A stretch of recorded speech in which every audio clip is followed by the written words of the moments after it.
جانباز جنات اور جذبات۔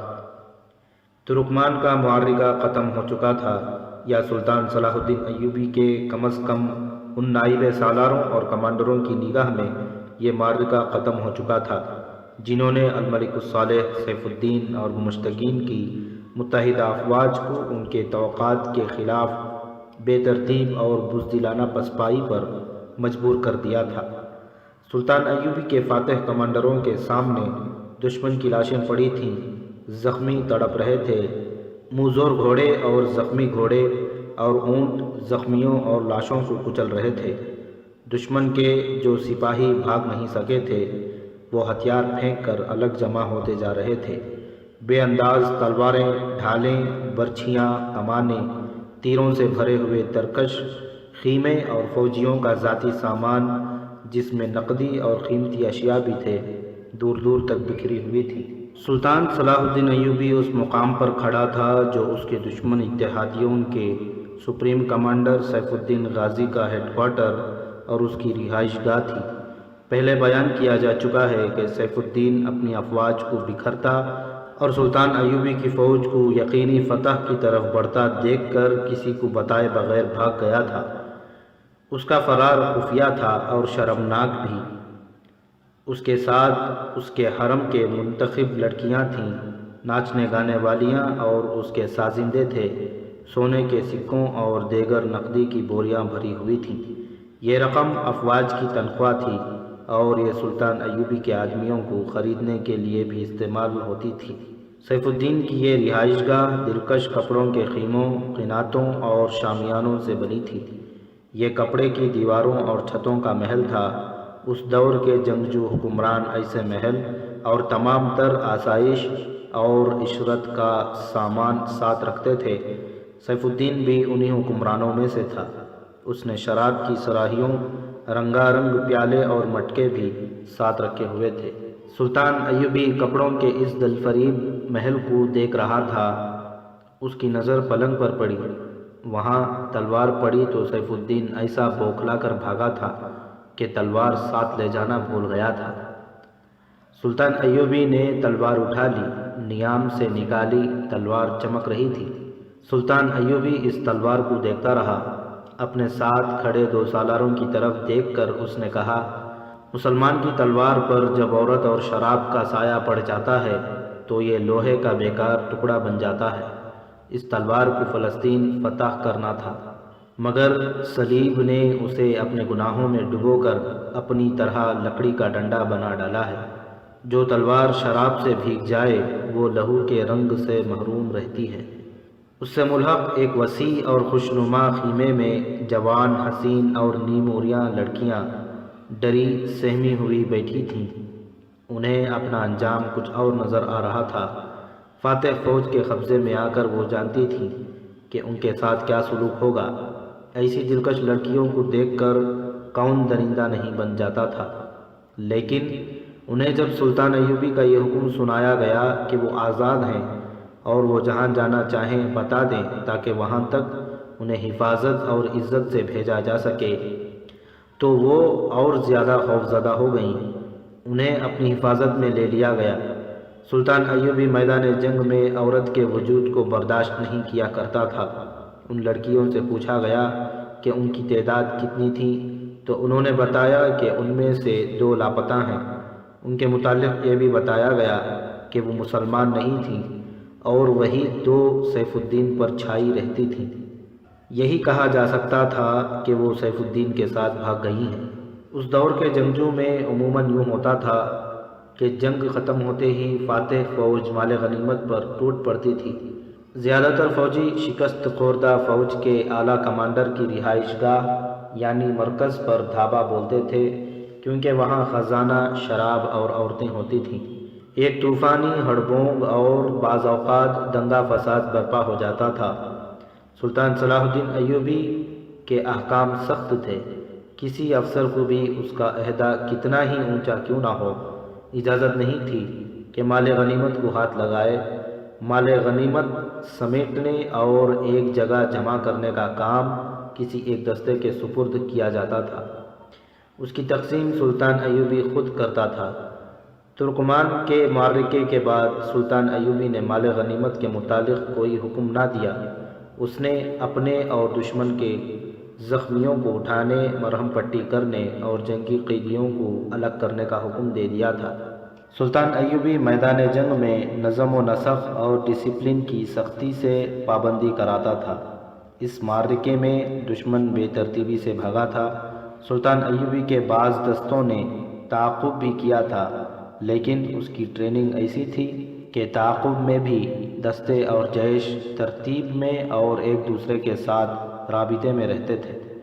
سلطان ایوبی نے تعاقب رکوا دیا اور دائیں اور بائیں پہلو کو اسی طرح تیار رکھا تھا جس طرح جنگ سے پہلے تھے۔ حملے میں اس نے دوسرے دستے، چھاپہ مار اور ریزرو کی کچھ نفری استعمال کی تھی۔ معرکہ ختم ہونے کے بعد بھی اس نے پہلوؤں کے دستوں کو سمیٹا نہیں۔ اس کے علاوہ اس نے اپنے محفوظہ اسٹرائک فورس کو فوراً واپس بلا کر اسے اپنی کمان میں لے لیا تھا۔ دشمن کے ساز و سامان اور جانوروں وغیرہ کے متعلق کیا حکم ہے؟ ایک سالار نے سلطان ایوبی سے پوچھا اور کہا، لڑائی ہمارے حق میں ختم ہو چکی ہے۔ میں ابھی اس خوش فہمی میں مبتلا نہیں ہوا۔ سلطان ایوبی نے کہا، لڑائی ابھی ختم نہیں ہوئی، میرے سبق اتنی جلدی بھول نہ جایا کرو۔ ہم نے دشمن کی مرکزیت اور جمعیت کو بکھیرا ہے۔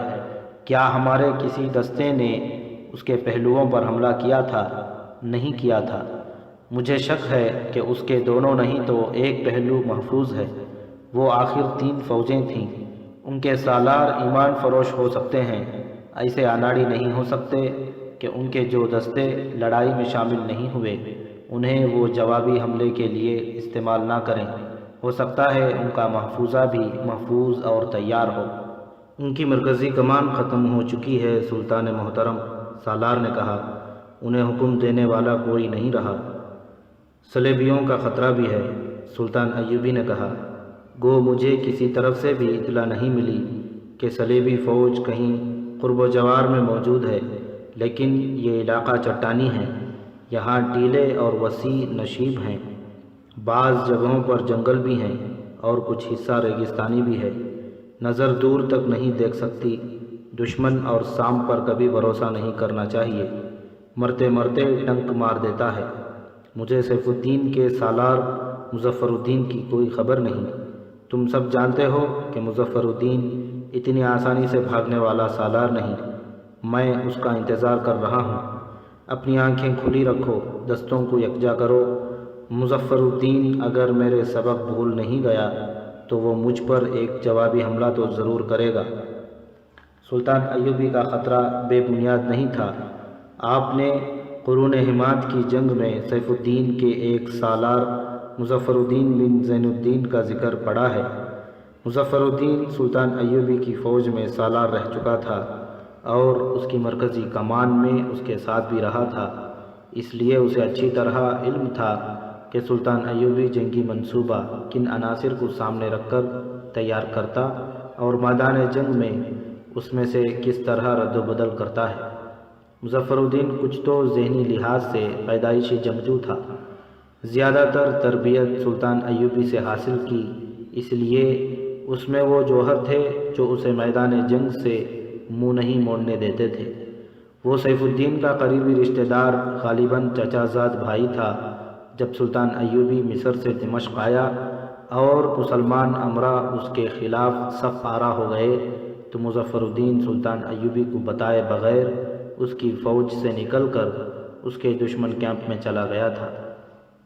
ترکمان کے اس معرکے سے پہلے قروت حماد کے معرکے میں مظفر الدین نے سلطان ایوبی کے پہلو پر ایسا شدید حملہ کیا تھا جس کا مقابلہ سلطان ایوبی نے پہلو کے دستوں کی قیادت اپنے ہاتھ میں لے کر کیا تھا۔ قاضی بہاؤالدین شداد کی تحریر کے مطابق اگر سلطان ایوبی خود قیادت نہ کرتا تو مظفر الدین جنگ کا پاسا پلٹ دیتا۔ سلطان ایوبی مظفر الدین کو فن حرب و ضرب کا استاد مانتا تھا۔ اب ترکمان میں اسے جاسوسوں نے اس کے متحدہ دشمن کی افواج کے متعلق جو معلومات دی تھیں ان میں ایک یہ بھی تھی کہ مظفر الدین بھی ان افواج کے ساتھ ہے۔ یہ معلوم نہیں ہو سکا تھا کہ وہ قلب میں ہے، دائیں ہیں بائیں ہیں یا وہ محفوظے کا سالار ہے؟ سلطان ایوبی نے چند ایک جنگی قیدیوں سے اس کے متعلق پوچھا تھا۔ انہوں نے یہ تصدیق تو کر دی تھی کہ مظفر الدین لشکر کے ساتھ ہے، مگر یہ کسی کو علم نہیں تھا کہ کہاں ہے۔ ہو سکتا ہے قیدیوں نے اس پر پردہ ڈال دیا ہو کہ مظفر الدین کہاں ہے۔ سلطان ایوبی نے اپنے سالاروں سے کہا، میں تسلیم نہیں کر سکتا کہ وہ لڑے بغیر بھاگ گیا ہو۔ وہ میرا شاگرد ہے، میں اس کی جنگی اہلیت سے بھی واقف ہوں اور اس کی فطرت سے بھی۔ وہ حملہ کرے گا، اگر اسے یقین ہوا کہ وہ شکست کھا جائے گا پھر بھی وہ حملہ کرے گا۔ اسے حملہ کرنا چاہیے ورنہ مجھے مایوسی ہوگی۔ صلاح الدین ایوبی یہ نہ کہے کہ مظفر الدین بھی بھاگ گیا ہے۔ یہ آواز سیف الدین کے سالار مظفر الدین کی تھی، جو ترکمان کے میدان جنگ سے 2-2.5 میل دور سنائی دے رہی تھی۔ میں لڑے بغیر واپس نہیں جاؤں گا۔ اس وقت جب صلاح الدین ایوبی سیف الدین کے رہائشی خیموں میں کھڑا تھا، سیف الدین کا کوئی کمانڈر یہ پیغام لے کر مظفر الدین کے پاس پہنچا تھا کہ سلطان ایوبی کو کسی طرح قبل از وقت پتہ چل گیا تھا کہ اس پر حملہ آ رہا ہے، اس لیے ہم دھوکے میں آ گئے۔ اب یہاں لڑنا بیکار ہے، بہتر یہ ہے کہ تم بھی واپس چلے جاؤ اور اپنے دستوں کو کسی اور بہتر جگہ لڑانے کے لیے بچا کر لے جاؤ۔ سیف الدین نے اس پیغام میں اپنے متعلق بتایا تھا کہ وہ کسی کو بتائے بغیر میدان جنگ سے جا رہا ہے۔ ہم آپ کا ہر حکم بجا لائیں گے، مظفر الدین کے ایک نائب سالار نے اسے کہا، لیکن اس حالت میں جب کہ ہماری فوج کے لڑنے والے حصے مارے گئے، زخمی یا قیدی ہو گئے یا بھاگ گئے ہیں، اس تھوڑی سی فوج سے جوابی حملہ کرنا مناسب معلوم نہیں ہوتا۔ میں ان دستوں کو ناکافی نہیں سمجھتا جو میرے پاس ہیں۔ مظفر الدین نے کہا، یہ اس فوج کا 1/4 ہے جو ہم ساتھ لائے ہیں۔ سلطان ایوبی اس سے بھی کم نفری سے لڑتا اور کامیاب ہوا کرتا ہے۔ میں اس کے پہلو پر حملہ کروں گا۔ میں اب اسے وہ چال نہیں چلنے دوں گا جو اس نے قرون حمات میں چلی تھی۔ تم سب حملے کے لیے تیار رہو۔ عالی مقام سیف الدین غازی والی موصل 3 فوجوں کی نفری سے ہار گئے ہیں۔ نائب سالار نے کہا، میں اپنے مشورے کو دہراؤں گا کہ اس تھوڑی سی نفری سے حملہ کرنا اسے مروانے والی بات ہے۔ میدان جنگ میں اپنے حرم اور شراب کے مٹکے ساتھ رکھنے والوں کے پاس 3 کے بجائے 10 فوجیں ہوں تو بھی اس کا انجام یہی ہوتا ہے جو والی موصل سیف الدین کا ہوا ہے۔ مظفر الدین نے کہا، میں بھی شراب پیتا ہوں، لیکن یہاں پانی بھی نہ ملے تو میں پرواہ نہیں کرتا۔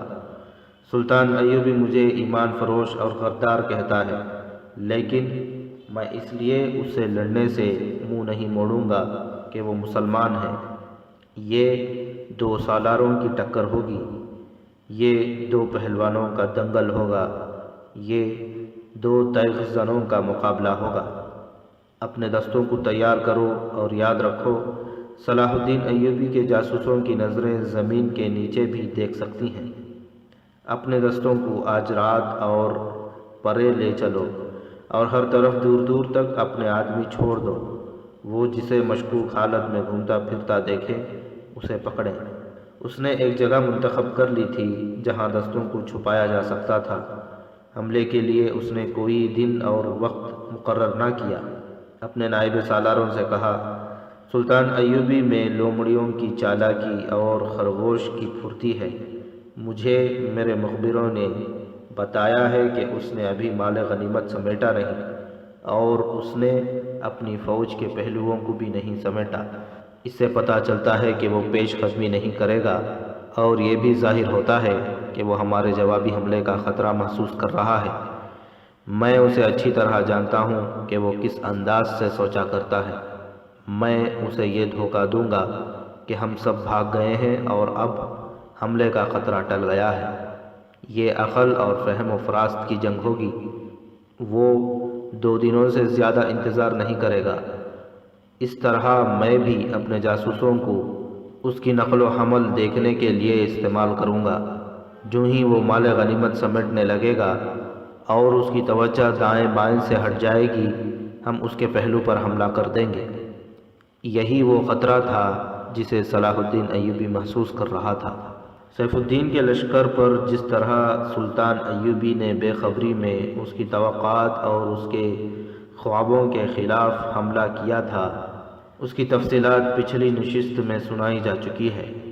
آپ نے پڑھا ہے کہ سلطان ایوبی نے ایک تو اپنے دستے سیف الدین کی فوج کے دائیں بائیں سے اس کے عقب میں بھیج دیا تھا۔ ان کے علاوہ اس نے اپنے چھاپہ مار بھی روانہ کر دیے تھے۔ یہ اس کی کمانڈو فورس تھی جس نے ہر کمانڈر اور سپاہی میں غیر معمولی ذہانت، دلیری اور پھرتی تھی، اور یہ تربیت یافتہ جاسوس بھی تھے۔ اس فورس نے 4-4 سے لے کر 12-12 کی ٹولیوں میں تقسیم ہو کر دشمن کو بہت نقصان پہنچایا تھا۔ ان میں ایک ٹولی 12 سپاہیوں کی تھی جس کے صرف 3 سپاہی اور ٹولی کا کمانڈر الناصر زندہ تھے۔ الناصر اپنی ٹولی کے ساتھ ترکمان کے معرکے سے ہی سیف الدین کی متحدہ فوج کے دور پیچھے چلا گیا تھا۔ اس کا نشانہ عموماً دشمن کی رسد ہوتی تھی۔ اب کے بھی وہ اپنی ٹولی کو گھوڑوں پر لے گیا تھا۔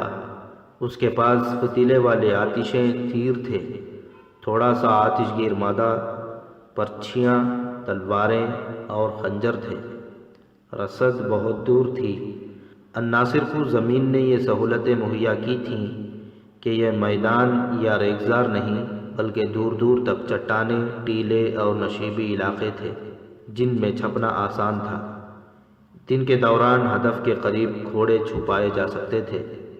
اتحادیوں کی افواج کی رسد، جس میں فوج کے لیے اناج اور جانوروں کے لیے خشک گھاس اور دانہ وغیرہ تھا، پیچھے آ رہا تھا۔ اس سامان میں تیر و کمان اور برچھیاں وغیرہ بھی تھیں۔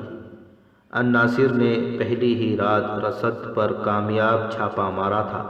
بہت سی رسد آتشیں تیر سے جل گئی تھی۔ دن کو وہ اپنی ٹولی کے ساتھ ایک جگہ چھاپا مار رہا تھا، مگر سویا نہیں تھا۔ اس نے دیکھ لیا تھا کہ دشمن کے فوجی کھڈنالوں میں اور ٹیلوں کی اوٹ میں اس کی پارٹی کو ڈھونڈ رہے ہیں۔ اس نے اپنے سپاہیوں کو ادھر ادھر موزوں بلندیوں پر بٹھا دیا تھا۔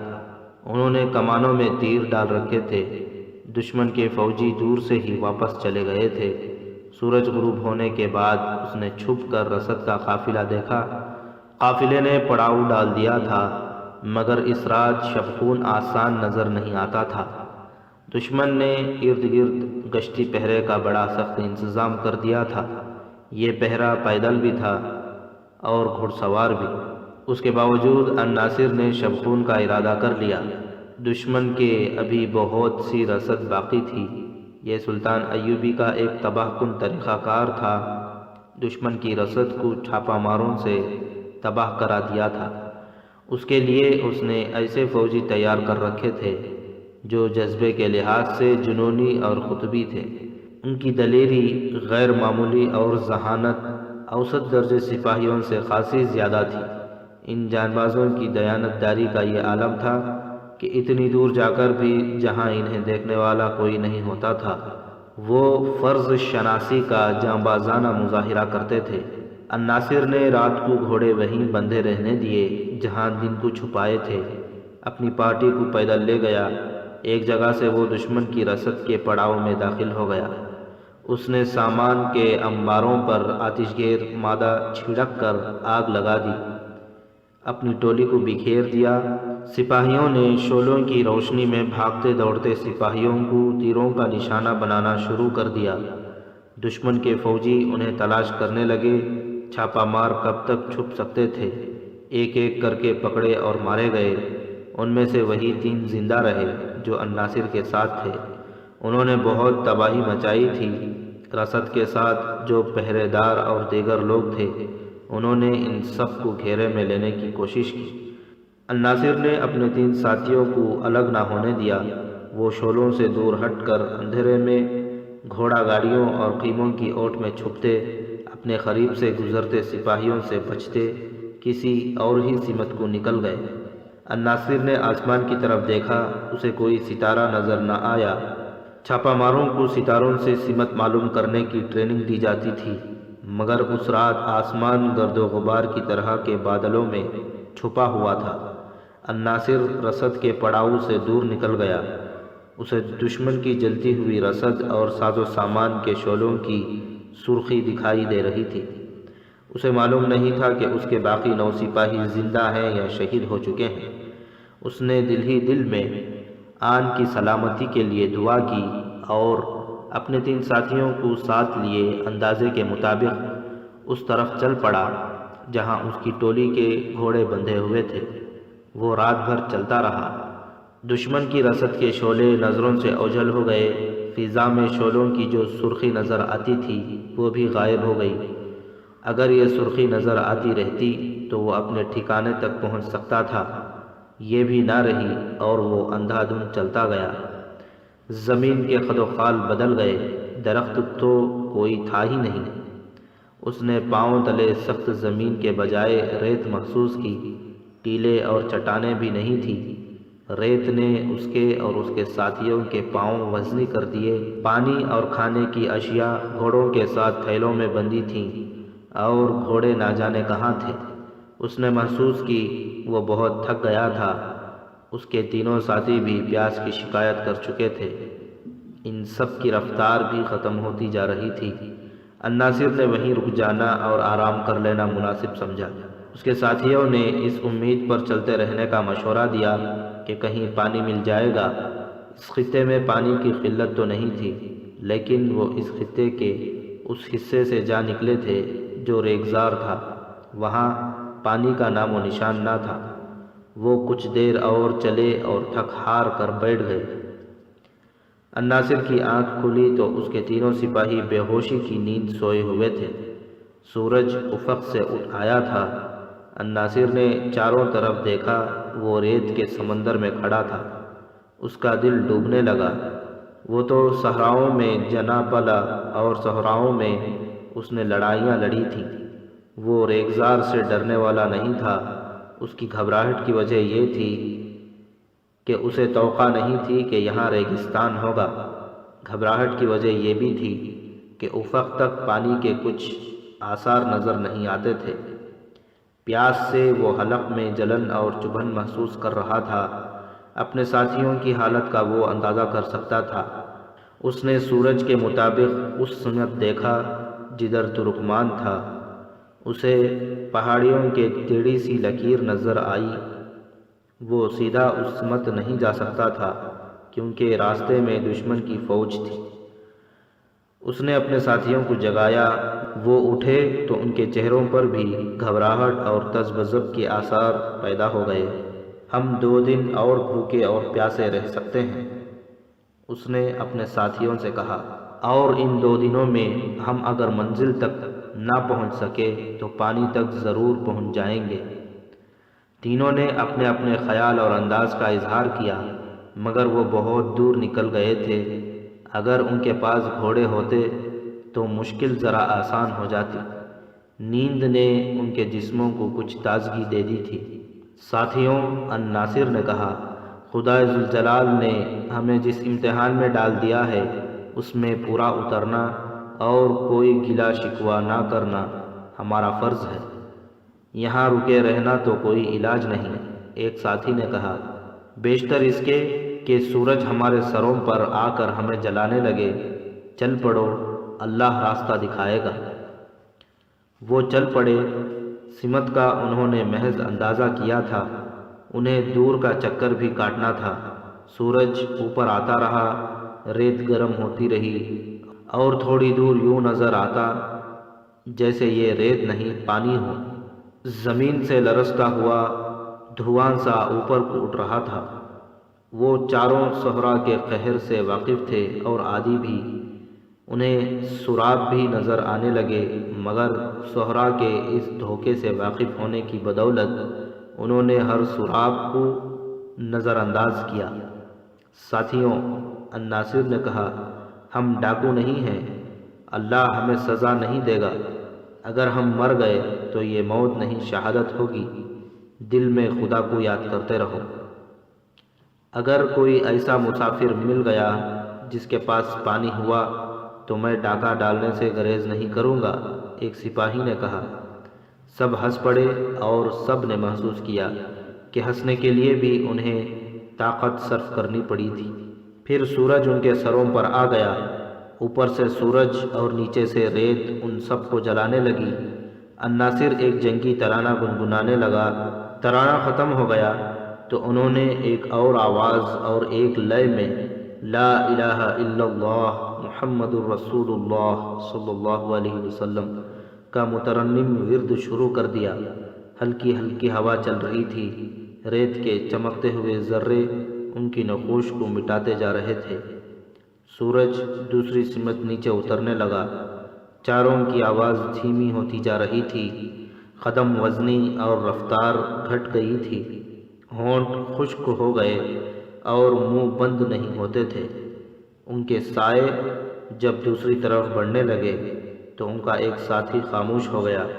کچھ دیر بعد دوسرے کی بھی زبان جواب دے گئی۔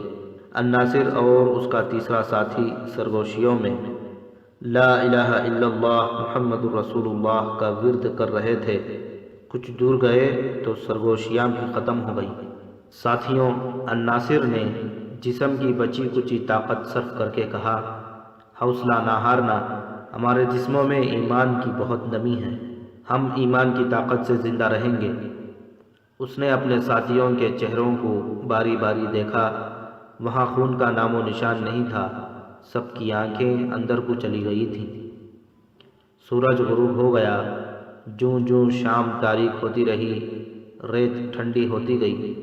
الناصر نے ساتھیوں کو رکنے نہیں دیا، خنکی میں ذرا تیز چلا جا سکتا تھا۔ اگر وہ کوئی عام مسافر ہوتے تو کبھی کے گر چکے ہوتے۔ وہ فوجی اور چھاپا مار تھے، ان کے جسم عام انسانوں کی نسبت کہیں زیادہ صعوبتیں برداشت کر سکتے تھے۔ وہ چلتے گئے اور کچھ فاصلہ طے کر کے الناصر نے انہیں رکنے اور سو جانے کو کہا۔ صبح کاذب کے قریب الناصر جاگا، آسمان صاف تھا، ستاروں کو دیکھ کر اس نے اندازہ کیا کہ رات کتنی رہتی ہے۔ ایک ستارے کو دیکھ کر اس نے سمت طے کی اور اپنے ساتھیوں کو جگا کر انہیں ساتھ لیا اور سب چل پڑے۔ ان کی رفتار اچھی تھی مگر پیاس انہیں بولنے نہیں دے رہی تھی۔ یہ ریگستان اتنا وسیع نہیں ہو سکتا۔ الناصر نے بڑی مشکل سے یہ آواز زبان سے نکالے، آج ختم ہو جائے گا، ہم آج پانی تک پہنچ جائیں گے۔ پانی جو دن کو سراب تھا، اندھیرے میں امید بن گیا اور وہ اس امید کی طاقت پر چلتے گئے۔ صبح کا اجالا سفید ہوا، پھر افق سے سورج ابھرا۔ ان جان باز مسافروں کو سب سے پہلا صدمہ یہ ہوا کہ پانی کی امید دم توڑ گئی۔ ریت تو نہیں تھی، زمین سخت تھی، اس میں دراڑیں پڑی تھی۔ یہ پھٹی پھٹی زمین تھی، پاؤں کی جگہ ٹھوکر لگتی تھی، وہاں سے ریت اور مٹی اڑتی تھی۔ 8-10 میل دور زمین سے ابھرے ہوئے ستون اور میناریں نظر آتے تھے۔ یہ مٹی کے ٹیلے اور ریتیلی چٹانوں کی چوٹیاں تھیں، درخت ایک بھی نظر نہیں آتا تھا۔ زمین کی حالت بتاتی تھی کہ یہ صدیوں سے پیاسی ہے اور یہ کسی انسان کا خون پینے سے گریز نہیں کرے گی۔ الناصر نے اپنے ساتھیوں کے چہروں کا جائزہ لیا، اس سے اسے اندازہ ہو گیا کہ اس کے اپنے چہرے کی حالت کیسی ہے۔ اس کے ایک ساتھی کی زبان کچھ باہر نکل آئی تھی، ہونٹوں پر ہلکی ہلکی سوجن تھی، یہ علامتیں خوفناک تھیں۔ زہرا نے خراج وصول کرنا شروع کر دیا تھا۔ سلطان ایوبی کے اس جان باز کا خون پیاسی زمین کی بھینٹ چڑھنے لگا تھا۔ دوسرے 2 سپاہیوں کی ظاہری حالت یہ تو نہیں تھی، لیکن صاف نظر آ رہا تھا کہ یہ میناروں جیسے ٹیلوں تک پہنچ نہیں سکیں گے۔ الناصر ان کا کمانڈر تھا، اپنی ذمہ داری کا اسے اتنا زیادہ احساس تھا کہ اس کا دماغ اس کے قابو میں تھا۔ اس کی جسمانی حالت اپنے ساتھیوں سے بہتر نہیں تھی۔ اس نے بولنے کی کوشش کی، یہ اس کی قوت ارادی تھی کہ اس کے منہ سے چند الفاظ نکل آئے، اس نے اپنے ساتھیوں کا حوصلہ بڑھانے کی کوشش کی، مگر یہ ایک ناکام کوشش تھی۔ جوں جوں سورج اوپر اٹھتا آ رہا تھا، زمین کی غیر مرئی شعلے بلند ہوتے جا رہے تھے۔ ان چاروں کی رفتار کا اب یہ حال تھا کہ وہ قدم اٹھاتے نہیں، پاؤں گھسیٹتے تھے۔ جس سپاہی کی زبان باہر نکل آئی تھی، اس کی برچھی اس کے ہاتھ سے گر پڑی۔ پھر اس نے کمر بند سے تلوار کھولی اور پھینک دی۔ اس نے یہ حرکات بے خیالی میں کی تھیں۔ اس کے ہاتھ اپنے آپ کام کر رہے تھے اور وہ ناک کی سیدھ میں چلا جا رہا تھا۔ یہ سہرا کا ایک ظالمانہ اثر ہوتا ہے کہ بھٹکا ہوا پیاسا مسافر نیند میں مختلف حرکات کرنے کے انداز سے اپنے جسم سے بوجھ پھینکنا شروع کر دیتا ہے۔ پھر مختلف اشیاء پھینکنے کے بعد وہ اپنے جوتے بھی اتار پھینکتا ہے۔ وہ کہیں رکتا نہیں، چلتا جاتا اور چیزیں پھینکتا جاتا ہے۔ صحرائی مسافر جب جگہ جگہ ایسی اشیاء پڑی دیکھتے ہیں تو وہ اس توقع پر آگے بڑھتے ہیں کہ کچھ ہی دور آگے ایک لاش پڑی ہوگی، یا اس بد نصیب کی ہڈیوں کا ڈھانچہ پڑا ہوگا جو راستے میں اپنی آخری متاع بکھیرتا گیا ہے۔ سہرا نے الناصر کے ایک ساتھی کو اس مرحلے میں داخل کر دیا تھا جہاں وہ دنیا کی اشیاء اور اپنے فرائض سے دستبردار ہو رہا تھا۔ الناصر نے اس کی برچھی اور تلوار اٹھا لی اور اس سپاہی سے بڑے پیار سے کہا، اتنی جلدی نہ ہارو میرے عزیز دوست، اللہ کا سپاہی مر جاتا ہے، ہتھیار نہیں پھینکا کرتا، اپنی عزت اور عظمت کو ریت میں نہ پھینکو۔ اس کے ساتھی نے اسے دیکھا، الناصر اسے دیکھتا رہا۔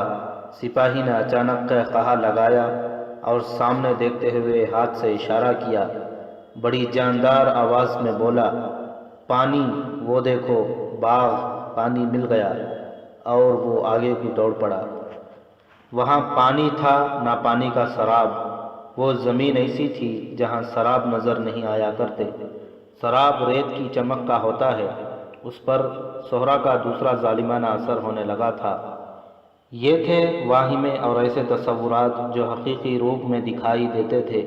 پانی کی جھیلیں اور باغ نظر آتے تھے، عمارتیں دکھائی دیتی تھیں۔ یوں بھی نظر آتا کہ جیسے 1-2 میل دور شہر ہے۔ قافلے جاتے یا اپنی طرف آتے دکھائی دیتے تھے۔ ناچنے اور گانے والیاں بھی نظر آتی تھیں۔ اس بے رحم ویرانے نے الناصر کے ایک ساتھی کو پھینک دینے شروع کر دیے تھے۔ سہرا اس کی جان سے کھیلنے لگا تھا۔ یہ شاید سہرا کی رحم دلی بھی تھی کہ کسی مسافر کی جان لینے سے پہلے اسے بڑے ہی حسین اور دل فریب تصوروں میں الجھا دیتا ہے تاکہ مرنے والا اذیت سے محفوظ رہے۔ الناصر کا ساتھی آگے کو دوڑ پڑا۔ وہی سپاہی جو قدم گھسیٹ رہا تھا، تازہ دم آدمی کی طرح دوڑ رہا تھا، مگر یہ دوڑ اس چراغ کی مانند تھی جو بجھنے سے پہلے آخری بار ٹمٹمایا ہو۔ الناصر اس کے پیچھے دوڑا اور اسے پکڑ لیا۔ اس کے دوسرے 2 ساتھیوں میں ابھی کچھ دم باقی تھا۔ وہ بھی دوڑے اور اپنے ساتھی پر قابو پا لیا۔ وہ ان سے آزاد ہونے کو تڑپ رہا تھا اور چلا رہا تھا، چلو جھیل تک چلو، وہ دیکھو کتنے غزال جھیل سے پانی پی رہے ہیں۔ ساتھیوں نے اسے پکڑے رکھا اور وہ آہستہ آہستہ قدم گھسیٹتے چلتے گئے۔ الناصر نے وہ کپڑا جو اس کے سر پر رکھا تھا اس کے چہرے پر بھی ڈال دیا تاکہ وہ کچھ دیکھ ہی نہ سکے۔ سورج سر کے عین اوپر آ گیا تھا جب ایک اور سپاہی نے بڑی ہی بلند آواز سے کہا، باغ میں رقاصہ ناچ رہی ہے، لعنت بھیجو پانی پر، چلو ناچ دیکھیں، حسن دیکھو، چلو دوستوں، وہاں پانی مل جائے گا، لوگ کھانا کھا رہے ہیں، میں سب کو جانتا ہوں، چلو چلو۔ اور وہ دوڑ پڑا۔ جس سپاہی کو پہلے واہمہ نظر آیا تھا وہ کچھ دیر خاموش رہا تھا، اس لیے ساتھیوں نے اسے چھوڑ دیا تھا۔ وہ اپنے ساتھی کو دوڑتا دیکھ کر اس کے پیچھے دوڑ پڑا اور چلانے لگا، رقاصہ بہت خوبصورت ہے، میں نے اسے قاہرہ میں دیکھا تھا، وہ مجھے جانتی ہے، میں اس کے ساتھ کھانا کھاؤں گا، اس کے ساتھ شربت پیوں گا۔ الناصر کا سر ڈول گیا۔ وہ سہرا کی صحبتیں برداشت کر سکتا تھا، اپنے ساتھیوں کی یہ حالت اس کی برداشت سے باہر تھی۔ انہیں سنبھالنا اس کے بس سے باہر ہوا جا رہا تھا۔ اس کی اپنی جسمانی حالت بھی دیگرگوں ہو گئی تھی۔ اس کے ساتھ اب ایک ہی ساتھی رہ گیا تھا جس کا دماغ ابھی ٹھکانے تھا۔ جسمانی لحاظ سے وہ بے شک ختم ہو چکا تھا۔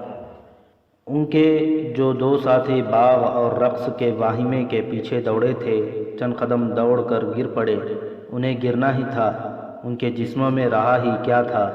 الناصر اور اس کے ساتھی نے انہیں بٹھا کر اپنے سہارے لے لیا اور ان پر کپڑوں کا سایہ کر دیا۔ ان کی آنکھیں بند ہو گئی تھیں اور سر ڈول رہے تھے۔ تم اللہ کے سپاہی ہو، الناصر نے دھیمی سی آواز میں کہنا شروع کیا۔ تم قبلہ اول اور خانہ کعبہ کے پاسبان ہو۔ تم نے اسلام کے دشمنوں کی کمر توڑی ہے۔ تم سے کفار ڈرتے اور کانپتے ہیں۔ تم شعلوں کو روندنے والے مرد مومن ہو۔ ان صحرا کو، پیاس کو اور سورج کے قہر کو تم کیا سمجھتے ہو؟ تم پر اللہ کی رحمت برس رہی ہے۔ تمہیں فرشتے بہشت کی ٹھنڈک پہنچا رہے ہیں۔ تمہارا جسم پیاسا ہے، روح پیاسی نہیں۔ ایمان والے پانی کی ٹھنڈک سے نہیں، ایمان کی حرارت سے زندہ رہتے ہیں۔ دونوں نے آنکھیں کھول دیں اور الناصر کو دیکھا۔ الناصر نے مسکرانے کی کوشش کی۔ اس نے جذبات کے غلبے سے جو باتیں کہی تھیں وہ اثر کر گئیں۔ دونوں سپاہی تصوروں اور واہموں کی دنیا سے نکل کر حقیقت میں آ گئے۔ وہ اٹھے اور نہایت آہستہ آہستہ چل پڑے۔ صبح روانگی کے وقت انہیں ٹیلوں اور ریتیلی چٹانوں کے جو ستون اور مینار نظر آئے تھے وہ قریب ہو گئے تھے۔ اب وہ بڑے بڑے ہو گئے تھے۔ امید رکھی جا سکتی تھی کہ وہاں پانی ہوگا، وہاں نشیب اور کھڈ نالے بھی ہو سکتے تھے۔ الناصر نے اپنے ساتھیوں سے کہا کہ وہ پانی کے قریب آ گئے ہیں اور آج شام سے پہلے پانی مل جائے گا، مگر وہ زمین اور وہ ماحول ایسی اور اتنی گرم حقیقت تھی کہ پانی کی امید شبنم کے قطرے کی طرح اڑ گئی۔ وہ ٹیلوں اور ٹیکریوں کے اور قریب چلے گئے۔ اچانک ایک سپاہی دوڑ اٹھا۔ وہ نعرے لگا رہا تھا، میرا گاؤں آ گیا ہے، میں سب کے لیے کھانا پکوانے جا رہا ہوں۔ کنویں سے میرے گاؤں کی لڑکیاں پانی نکال رہی ہیں۔ اس کے پیچھے دوسرا سپاہی دوڑ پڑا اور چلانے لگا، مرغابیاں مرغابیاں۔ وہ دوڑتے دوڑتے منہ کے بل گرا اور ہاتھ سے مٹی اور ریت اٹھا کر منہ میں ڈال لی۔ الناصر اور اس کا تیسرا ساتھی دوڑے، اس کے منہ سے مٹی نکالی، کپڑے سے منہ صاف کیا اور اسے اٹھایا، مگر وہ چلنے کے قابل نہیں تھا۔ دوسرا سپاہی بھی گر پڑا تھا اور پیٹ کے بل رینگتے ہوئے کہہ رہا تھا، کنویں سے پانی پی لو، پھر تمہارے لیے کھانا پکواؤں گا۔ الناصر نے اپنے ہاتھ دعا کے لیے اٹھائے اور آسمان کی طرف منہ کر کے کہا، اے خدائے ذوالجلال، ہم تیرے نام پر لڑنے اور مرنے آئے تھے، کوئی گناہ نہیں کیا، کہیں ڈاکہ نہیں ڈالا۔ اگر کفار سے لڑنا گناہ ہے تو ہمیں بخش دے، بخش دے صحراؤں کو آگ لگانے والے خدا، میری جان لے لے، میرے خون کو پانی بنا دے، میرے ساتھی پی کر زندہ رہیں۔ انہوں نے تیرے رسول صلی اللہ علیہ وسلم کے قبلہ اول کے غاصبوں کے خلاف لڑائی لڑی ہے، میرے خون کو پانی بنا اور انہیں پلا دے۔ اس کے ساتھی آہستہ آہستہ اٹھے اور ہاتھ آگے کو پھیلا کر یوں چلنے لگے جیسے انہیں کچھ نظر آ رہا ہو جس تک وہ پہنچنا چاہتے ہیں۔ الناصر اور اس کے ساتھی نے جو ذہنی لحاظ سے ابھی ٹھیک تھا، اپنے ساتھیوں کو دیکھا تو وہ بھی قدم گھسیٹنے لگے۔ اس وقت الناصر کی آنکھوں کے آگے اندھیرا آیا اور چھٹ گیا، جیسے سیاہ گھٹا کا ٹکڑا چاند کے آگے سے گزر گیا ہو۔ اندھیرا گزر جانے کے بعد اسے یوں محسوس ہوا جیسے اسے سبزہ زار سا نظر آیا ہو، مگر اس کے سامنے ٹیلوں اور چٹانوں کے مینار اور ستون تھے۔ اس نے ایک لمحے کے لیے سبزہ دیکھا ضرور تھا، اس نے اپنے آپ کو سنبھال لیا۔ وہ سمجھ گیا کہ صحرا اسے بھی فریب دینے لگا ہے۔ وہ ٹیلوں کے اندر جا رہے تھے۔ یہ ٹیلے چوڑے تھے، کوئی اونچا نہیں تھے۔ کہیں کہیں کوئی ریتیلی چٹان بھی نظر آتی تھی، اور وہ آگے گئے تو کسی ندی یا دریا کا خشک پاٹ آ گیا۔ صاف پتہ چلتا تھا کہ صدیوں سے یہاں سے پانی نہیں گزرا۔ الناصر آگے آگے اور اس کے ساتھی اس کے پیچھے پیچھے جا رہے تھے۔ الناصر چلتے چلتے رک گیا۔ اس نے اپنے سر کو زور سے جھٹکا دیا، مگر اسے جو کچھ دکھائی دیا تھا وہ بدستور نظر آتا رہا۔ خشک پاٹ کے بائیں کنارے پر ریتیلی چٹان تھی جو اوپر جا کر آگے کو جھک آئی تھی۔ شاید 1-2 صدیاں پہلے اس کے دامن سے پانی ٹکراتا رہا تھا، وہاں سے یہ پانی کی ماری ہوئی تھی۔ اس کی شکل برآمدے کی سی بنی ہوئی تھی، چھت خاصی اونچی تھی اور وہاں سایہ تھا۔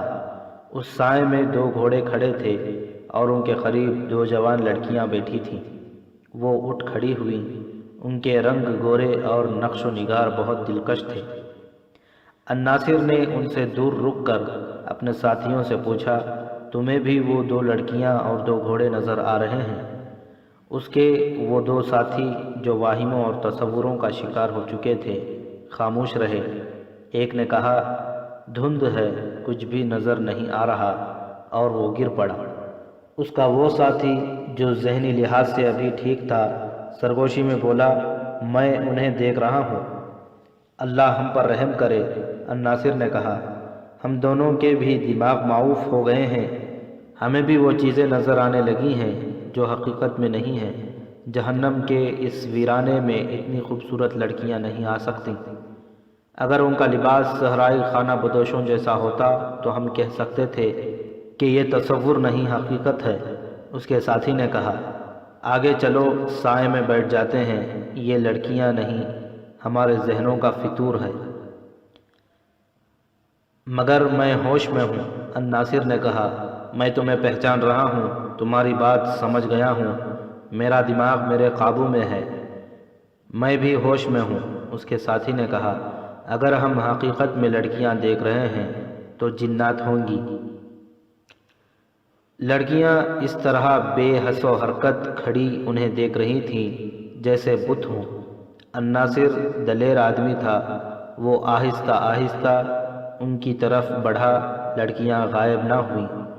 وہ ان سے 4-5 قدم دور تھا جب ایک لڑکی نے، جو دوسری سے عمر میں کچھ بڑی لگتی تھی، دایاں بازو الناصر کی طرف کیا۔ لڑکی کی مٹھی بند تھی، اس نے شہادت کی انگلی اور درمیانی انگلی آگے کو کر دی۔ الناصر رک گیا، اس نے اتنی خوبصورت لڑکیاں پہلے کبھی نہیں دیکھی تھیں۔ سر کی اوڑھنی سے ان کے جو بال شانوں پر پڑے نظر آتے تھے وہ باریک ریشم کے تار لگتے تھے۔ دونوں لڑکیوں کی آنکھوں کا رنگ بھی دلکش اور عجیب تھا، آنکھیں ہیروں کی طرح چمکتی تھیں۔ تم سپاہی ہو؟ بڑی لڑکی نے کہا، کس کے سپاہی ہو؟ سب کچھ بتاؤں گا، الناصر نے کہا، مجھے یہ بتا دو کہ تم سہرا کا دھوکہ ہو یا جنات کی مخلوق میں سے ہو۔ ہم جو کچھ بھی ہیں، تم بتاؤ کون ہو اور ادھر کیا کرنے آئے ہو؟ لڑکی نے پوچھا، ہم سہرا کا فریب نہیں، تم ہمیں دیکھ رہے ہو، ہم تمہیں دیکھ رہی ہیں۔ ہم سلطان صلاح الدین ایوبی کے چھاپہ مار سپاہی ہیں، الناصر نے کہا، راستہ بھول کر ادھر آ نکلے ہیں۔ اگر تم جنات میں سے ہو تو تمہیں حضرت سلیمان علیہ السلام کا واسطہ، میرے ان ساتھیوں کو پانی پلا دو اور اس کے عوض میری جان لے لو، یہ میری ذمہ داری ہے۔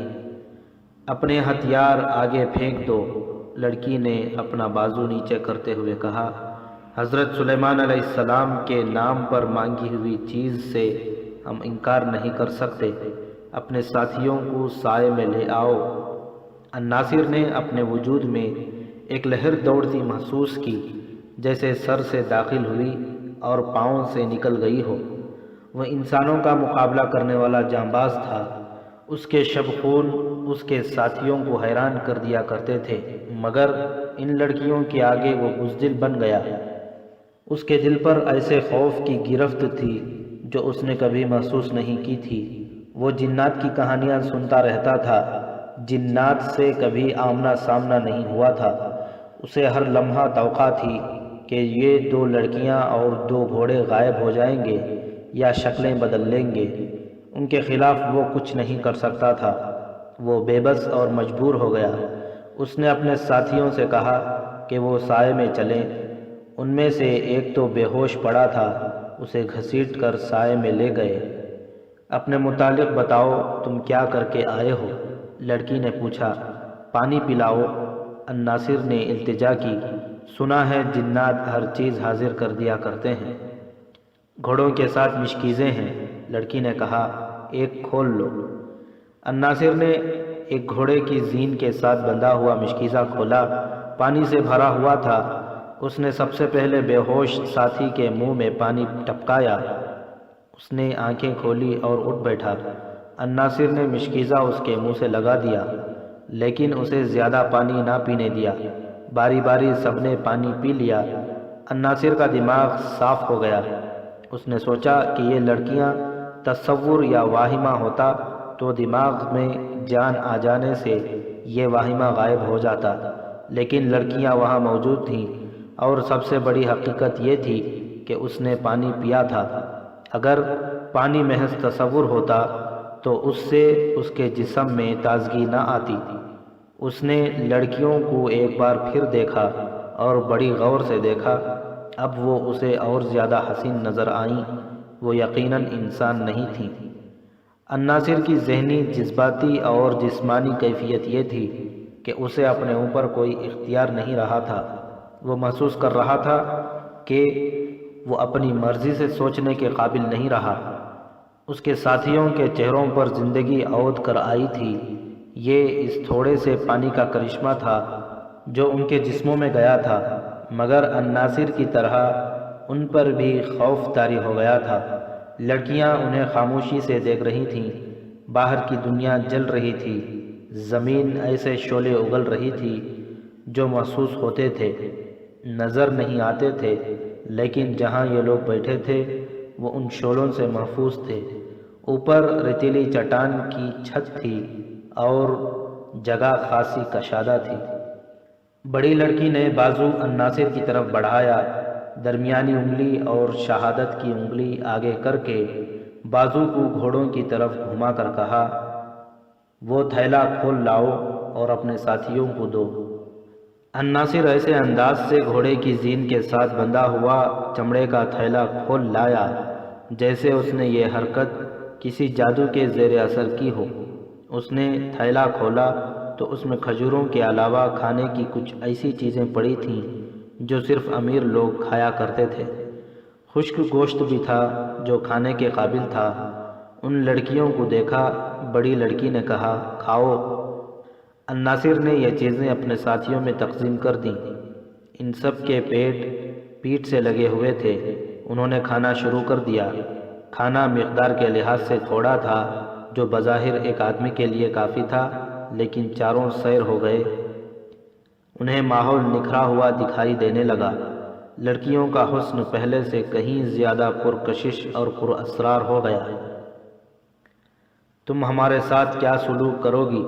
الناصر نے بڑی لڑکی سے کہا، جن اور انسان کا کوئی مقابلہ نہیں۔ تم آگ ہو، ہم مٹی اور پانی ہیں۔ ہم سب کا خالق خدا ہے۔ ہمیں اپنے خالق کی مخلوق سمجھ کر ہم پر رحم کرو۔ ہمیں ترکمان کے راستے پر ڈال دو۔ تم چاہو تو پلک جھپکتے ہمیں ترکمان پہنچا سکتے ہو۔ تم کہیں شبخون مارنے گئے تھے؟ بڑی لڑکی نے پوچھا۔ صلاح الدین ایوبی کے چھاپا مار بھی جن ہوتے ہیں۔ ہمیں بتاؤ تم کہاں گئے تھے اور کیا کر کے آئے ہو؟ الناصر نے اسے اپنی تمام کارگزاری سنا دی۔ اس کی ٹولی نے جس دلیری سے شبخون مارے اور جو نقصان کیا تھا وہ پوری تفصیل سے سنایا۔ پھر یہ بتایا کہ وہ کس طرح واپسی کے راستے سے بھٹک گئے ہیں۔ تم اپنے سپاہیوں سے بہتر سپاہی معلوم ہوتے ہو، لڑکی نے کہا۔ کیا تمہاری فوج کا ہر ایک سپاہی یہ کام کر سکتا ہے جو تم نے کیا ہے؟ نہیں، الناصر نے جواب دیا۔ ہم چاروں کو تم انسان نہ سمجھو۔ ہمیں استادوں نے جو تربیت دی ہے وہ ہر ایک سپاہی برداشت نہیں کر سکتا۔ ہم صحرائی ہرن کی طرح دوڑ سکتے ہیں، عقاب کی طرح ہماری آنکھیں بہت دور تک دیکھ سکتی ہیں، اور ہم چیتے کی طرح حملہ کرتے ہیں۔ ہم میں سے کسی نے بھی چیتا نہیں دیکھا۔ استادوں نے بتایا تھا کہ چیتا کیا ہوتا ہے اور وہ کس طرح حملہ کرتا ہے۔ اس جسمانی پھرتی کے علاوہ ہمارے دماغ دوسرے سپاہیوں کی نسبت زیادہ اچھی طرح سوچ سکتے ہیں۔ ہمیں استادوں نے یہ ہنر بھی سکھایا ہے کہ دشمن کے ملک میں جا کر فوجی راز کس طرح حاصل کیے جاتے ہیں۔ ہم بھیس بدل لیتے ہیں، آواز بدل لیتے ہیں، اندھے بن سکتے ہیں، ضرورت پڑے تو ہم آنسو بہا سکتے ہیں، اور جب پکڑے جانے کا خطرہ ہو تو ہم اپنی زندگی سے دستبردار ہو کر لڑتے اور نکلنے کی کوشش کرتے ہیں۔ ہم قید نہیں ہوتے، شہید ہوا کرتے ہیں۔ اگر ہم جن نہ ہوتی تو تم ہمارے ساتھ کیا سلوک کرتے؟ لڑکی نے پوچھا۔ تم یقین کرو گی، الناصر نے کہا، ہم وہ پتھر ہیں جنہیں عورت کا حسن توڑ نہیں سکتا۔ مجھے یقین ہو جائے کہ تم انسان ہو اور پتہ چل جائے کہ راستے سے بھٹک گئی ہو تو تم دونوں کو اپنی پناہ میں لے لوں گا اور اپنے ایمان کی طرح قیمتی سمجھوں گا، مگر تم انسان نہیں ہو۔ تمہاری حالت بتا رہی ہے کہ تم انسان نہیں ہو۔ تم جیسی لڑکیاں اس جہنم میں نہیں آ سکتی۔ اب میں تم سے التجا کرتا ہوں کہ ہمیں پناہ میں لے لو۔ ہم انسانوں کی مخلوق سے نہیں، لڑکی نے کہا۔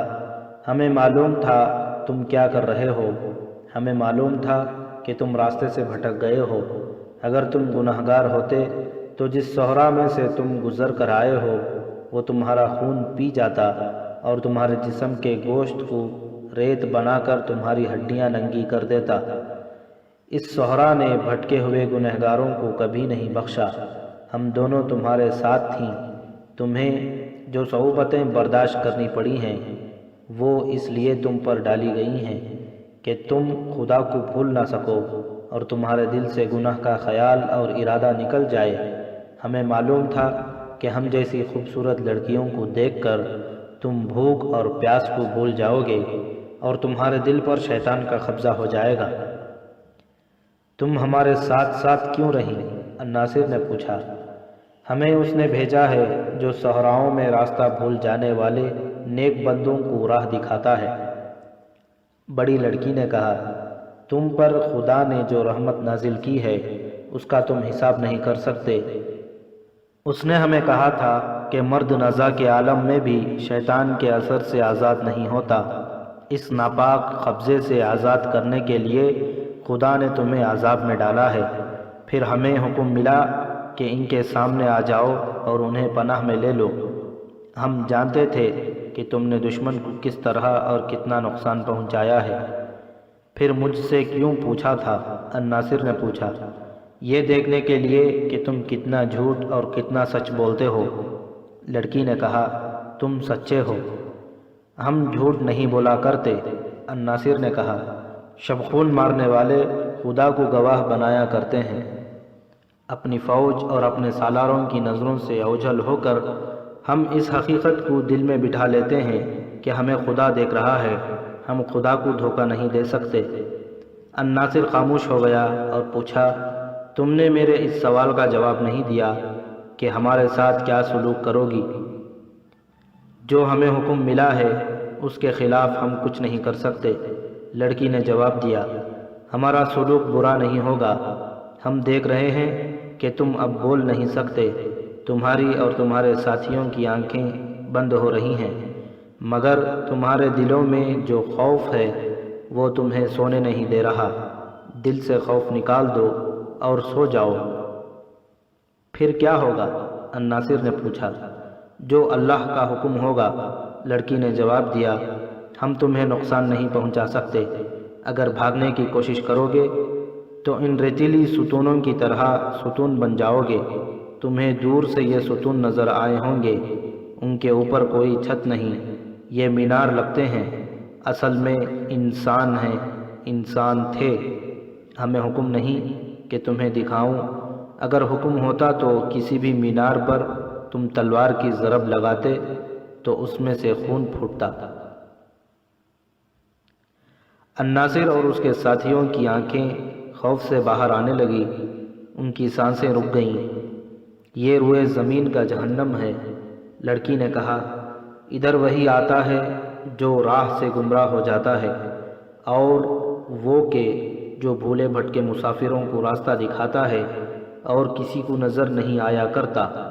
انہیں غزال جیسی خوبصورت جانوروں یا ہم جیسی خوبصورت لڑکیوں کے روپ میں آ کر انہیں راہ پر ڈالتا، پانی پلاتا اور انہیں اس دوزخ کی اذیت سے بچا لیتا ہے، مگر انسان گناہوں کا اتنا شیدائی ہے کہ غزال کو دیکھتا ہے تو اس پر تیر چلاتا ہے کہ اسے مارے اور اس کا گوشت کھائے، اور جب ہم جیسی عورت کو دیکھتا ہے تو اسے تنہا اور مجبور سمجھ کر اسے عیش و عشرت کا ذریعہ بنانے کی کوشش کرتا ہے۔